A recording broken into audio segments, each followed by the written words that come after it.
আদালতৰ নিৰাপত্তা বেষ্টনীক ভেঙুচালি কৰি আজি ডিব্ৰুগড় উকিল সন্থাৰ কাৰ্যালয় চৌহদত এক চাঞ্চল্যকৰ আৰু অপ্ৰত্যাশিত মাৰপিটৰ ঘটনা সংঘটিত হয়। এগৰাকী জ্যেষ্ঠ অধিবক্তাক তেওঁৰ নিজৰে মক্কেলে পিছফালৰ পৰা অতৰ্কিতে ডিঙিত প্ৰাণঘাতী আক্ৰমণ চলোৱাৰ ঘটনাই সমগ্ৰ জিলাখনতে তীব্ৰ প্ৰতিক্ৰিয়াৰ সৃষ্টি কৰিছে। আক্ৰমণৰ বলি হোৱা অধিবক্তাগৰাকী ৰাজেশ কেশৰী বুলি চিনাক্ত কৰা হৈছে আৰু বৰ্তমান তেওঁ গুৰুতৰভাৱে আঘাতপ্ৰাপ্ত হৈ চিকিৎসাধীন হৈ আছে।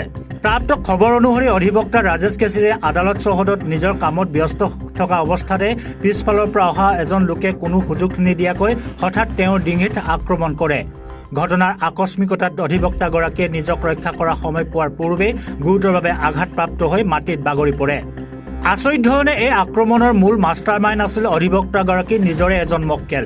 আৰক্ষী সূত্ৰই প্ৰকাশ কৰা অনুসৰি ডিব্ৰুগড়ৰ পল্টন বজাৰৰ বাসিন্দা গামা পাছোৱান নামৰ লোকজনে তেওঁৰ এজন সহযোগীৰ সৈতে মিলি এই কাণ্ড সংঘটিত কৰে।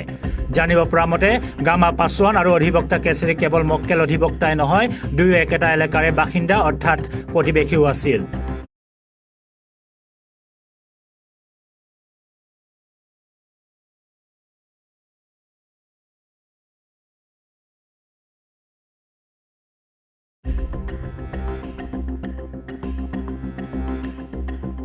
দিন দুপৰতে আদালতৰ দৰে এক সংবেদনশীল আৰু সুৰক্ষিত স্থানত অধিবক্তা সুৰক্ষিত নোহোৱা কাৰ্যই এতিয়া আইনী মহলত ব্যাপক প্ৰশ্ন অৱতাৰণা হৈছে। অধিবক্তাসকলে ক্ষোভ প্ৰকাশ কৰি কয় যে যদি ন্যায়ালয়ৰ ভিতৰত আইনৰ ৰক্ষকসকল সুৰক্ষিত নহয় তেন্তে সাধাৰণ ৰাইজৰ নিৰাপত্তা ক'ত। আনহাতে এই জঘন্য কাণ্ডক ডিব্ৰুগড় উকিল সন্থাই তীব্ৰ ভাষাৰে গৰিহণা দিছে। সন্থাই জিলা প্ৰশাসন আৰু আৰক্ষীক স্পষ্ট সকিয়নি দি কয় যে দোষীক কোনো কাৰণতে ৰেহাই দিয়া নহ'ব আৰু তেওঁলোকক কঠোৰতম শাস্তি প্ৰদান কৰিব লাগিব।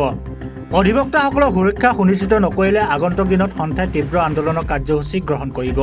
ইফালে ঘটনা সংঘটিত হোৱাৰ পিছতেই ভুক্তভোগী অধিবক্তা ৰাজেশ কেশৰীয়ে ডিব্ৰুগড় সদৰ থানাত এক এজাহাৰ দাখিল কৰে। এজাহাৰ লাভ কৰাৰ পিছতে ডিব্ৰুগড় আৰক্ষীয়ে ক্ষীপ্ৰতাৰে অভিযান চলাই মূল অভিযুক্ত গামা পাছোৱান আৰু তেওঁৰ সহযোগীক গ্ৰেপ্তাৰ কৰিবলৈ সক্ষম হয়। বৰ্তমান আৰক্ষীয়ে দুয়োকে জেৰা চলাই আছে আৰু ঘটনা আৰু প্ৰকৃত ৰহস্য উদ্ধাৰৰ বাবে তদন্ত অব্যাহত ৰাখিছে।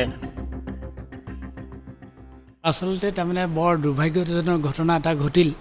যিহেতু আমাৰে অধিবক্তা ৰাজেশ কেশৰী তেখেতৰে একচুৱেলি ক্লাইণ্ট হয় বুলি কৈছে। তেখেতে কিবা কথা পাতিলে হঠাতে তেখেতৰ ওপৰত আক্ৰমণ আৰম্ভ কৰিলে। খুব বেয়াকৈ আক্ৰমণ কৰিছে। তেখেতে যথেষ্ট দুখ পাইছে। কিন্তু কথাটো হৈছে তেখেতে নিজে এডভকেট ড্ৰেছত আছে। যদি কিবা অসুবিধা থাকে তেতিয়াহ'লে তেখেতে নিজে আমাৰ প্ৰেচিডেণ্ট আছে, ছেক্ৰেটাৰী আছে, ক'ব পাৰিলেহেঁতেন। কিন্তু এনেকৈ অধিবক্তা এজনক হঠাৎ এটেক কৰাটো, আক্ৰমণ কৰাটো বৰ দুৰ্ভাগ্যজনক ঘটনা আৰু তাৰ উচিত ব্যৱস্থা ল'ব লাগে প্ৰশাসনে। কাৰণ আমি চব থাকোঁ, কিবা যদি কাৰোবাৰ আখেজ থাকে আখেজটো পুৰোৱাটো ভাল নহয়। আৰু চব বস্তু আইনটো নিজে হাতত তুলি লোৱাটো খুব দুৰ্ভাগ্যজনক হৈছে। কাৰণ আইনটো হাতত তুলি ল'ব নালাগে। কাৰণ ইয়াত আমাৰ বিভিন্ন ব্যৱস্থা আছে। আমাৰ বাৰ এছ'চিয়েশ্যন আছে, আমাৰ প্ৰেচিডেণ্ট আছে, ছেক্ৰেটাৰী আছে। আমি সকলোৱে তেনেকৈ যায়। কাৰোবাৰ যদি কিবা আপত্তি থাকে আমি দৰ্শাব পাৰোঁ। কিন্তু তেখেতে খুব ভয়ংকৰ আক্ৰমণ কৰিছে তেখেতে যথেষ্ট দুখো পাইছে। গতিকে মই ভাবোঁ ইয়াৰ এটা উচিত তদন্ত কৰি দোষীক শাস্তি দিব লাগে। দাখিলো কৰিছে, আমাৰ বাৰৰ পৰা ফৰৱাৰ্ড কৰা হৈছে আৰু অদূৰ ভৱিষ্যতে আমি এই সংক্ৰান্তত আৰু কিবা কিবি ষ্টেপো ল'বলৈ ভাবিছোঁ নিশ্চয়। কাৰণ আমাৰো সুৰক্ষা জড়িত আছে তো ইয়াত। News desk report, sign on.